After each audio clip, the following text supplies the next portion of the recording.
ঢাকা একটি জনবহুল শহর। অস্ট্রেলিয়া একটি মহাদেশ, আপনারা সবাই জানেন। সেই মহাদেশের জনসংখ্যা 2.5 কোটি,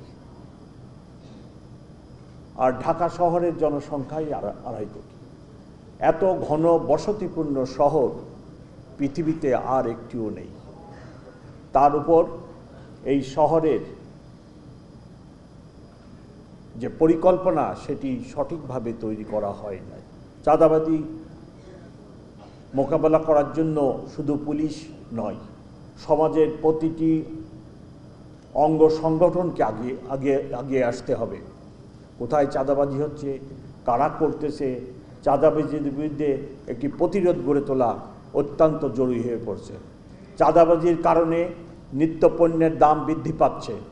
চাঁদাবাজি ঠেকানোর জন্য আমার উপরে অনেক দায়িত্ব, আমার সহকর্মীদের উপরে অনেক দায়িত্ব। আমি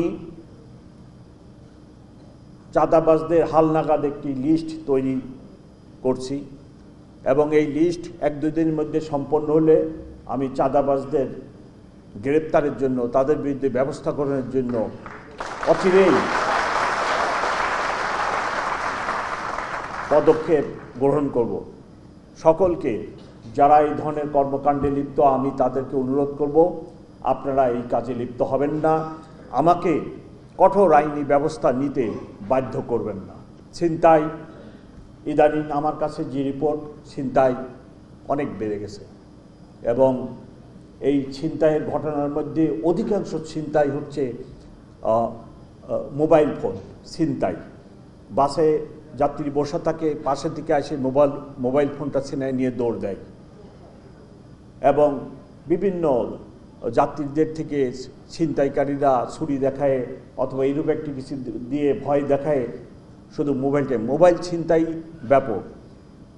for the foreign students, I draw your attention,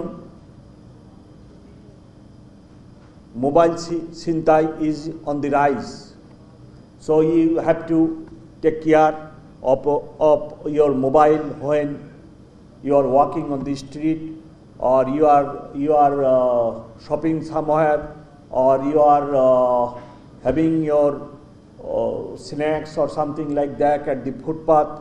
So you must care your mobile and your vanity bag or like this with you. You must take care. নির্মূল করা, মাদককে মোকাবেলা করা, মাদক ডিলারদেরকে ধরা, এটাও সামাজিক আন্দোলনের মাধ্যমে করতে হবে। সব দায়িত্ব যদি আপনারা পুলিশের ঘাড়ে চাপিয়ে দেন, তাহলে পুলিশের পক্ষে এত সমস্যা মোকাবেলা করা অত্যন্ত কঠিন। সো আমি অনুরোধ করব, সমাজের যারা নেতৃবৃন্দ আছেন সবাই এগিয়ে আসেন, আমরা সম্মিলিতভাবে আমাদের সকল সহযোগিতা দিয়ে আমরা এই যে মাদক, এটাকে নির্মূলের চেষ্টা করি।